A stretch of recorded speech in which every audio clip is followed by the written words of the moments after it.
Hello brothers. Today real story చెప్తున్నానన్నమాట. ఒక auto అన్నయ్య యొక్క కష్టం.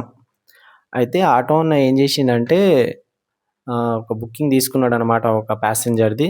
బుకింగ్ తీసుకొని ఆయన పికప్ లొకేషన్‌కి వెళ్ళిండు.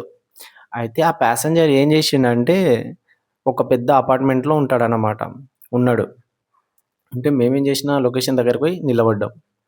నిలబడితే ఆయన కిందికొస్తలేడు. బుకింగ్ ఏమో క్యాన్సిల్ చేస్తలేడు. మా దగ్గర ఏంది మా వాలెట్‌లో ఆల్రెడీ మైనస్‌లలో ఉన్నదనమాట బ్యాలెన్స్. మేము మార్నింగ్ టైమే కొంచెం పే చేసి ఇంక ఏదో ఫస్ట్ ఆర్డర్ అని చెప్పి తీసుకొనొచ్చినాం. అది గిట్లా లాంగ్‌లో ఉన్నదనమాట. చానా లాంగ్‌లో ఉన్నా పర్వాలేదు ఫస్ట్‌ది కదా అని చెప్పి మేము లాంగ్‌లో నుంచి 5 కిలోమీటర్స్ ఏమున్నది. అది తీసుకొని మేము వచ్చినాం. ఇంక వచ్చేసరికి ఏమైందంటే ఇంగ ఆయన అపార్ట్మెంట్ నుంచి కిందికి దిగుతలేడు. మేమేమో పైకెళ్ళలేము. ఇంగ అట్లనే ఉన్నాం. ఒక 25 మినిట్స్ అట్లనే ఉన్నాం. లొకేషన్ అక్కడే చూపిస్తుంది. కాకపోతే ఆయన వస్తలేడనమాట. ఇంకేం చేస్తాం? తప్పదు. మేము పొరపాటున క్యాన్సిల్ చేసినామనుకో, మా బ్యాలెన్స్ ఏమో మైనస్‌లలో ఎళ్ళిపోతది. ఇంగ తప్పదు. ఇంగ అట్లకెళ్ళి జరసేపు తిప్పినాం ఆటోననమాట.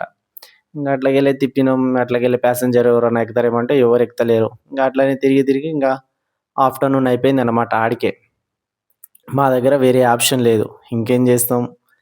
ప్లీజ్ ఇట్లా ఆటో అన్న వాళ్ళకి ఇట్లా చెయ్యకండి.